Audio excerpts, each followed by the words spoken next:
rounding to nearest 10, 100 and 1000. So we're going to use those bubbles at the top. 4 or less, give the number a rest. 5 or above, give the number a shove. So if we have a look at the first one, round the following numbers to the nearest 10. So the first thing we need to do is locate the tens column. So tens column is this bit, that's 67, that's 6 part. So I need to think about, is 67 closer to 60 or 70, the nearest 10, okay? So I'm going to put 5, 4, 5, and then 70, okay? If you wanted to think about it another way, cut-off point is where your 6 is, that's your tens column. Look at the number that's next to it, that's a 7, that's in this category. 5 or above, give the number a shove. That's 6 then will turn into a 7, so it turns into 70, okay?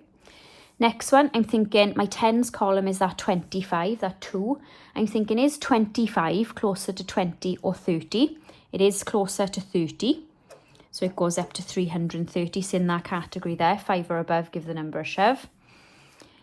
This bit, 89, is that closer to 80 or 90? That's closer to 90. So that's going to turn into a 6,790. Next one, round the following numbers to the nearest 100. So you're looking at your hundreds column this time. So in the first question, 5,869, 800 is where my hundreds column is. I'm cutting off, I'm looking at the number right next to it, which is a 6.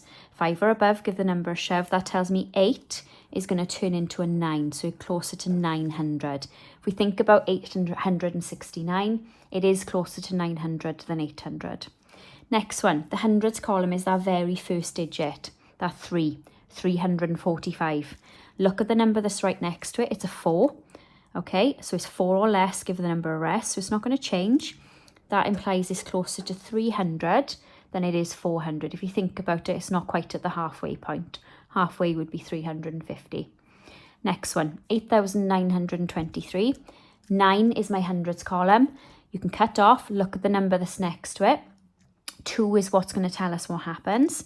4 or less, give the number a rest. So this implies it's closer to 900 than it is 1,000 or 800. Okay, so it's not going to go down. It's going to stay exactly the same.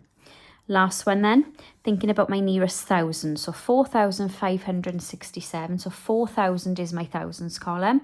Look at the number that's right next to it. That's a 5. 5 or above, give the number a shove. So it's going to, 4 is going to change into a 5. So it's closer to 5,000, okay? Next one, 1 is in my thousands column, 1,299. Cut off, look at the 2 that's right next to it.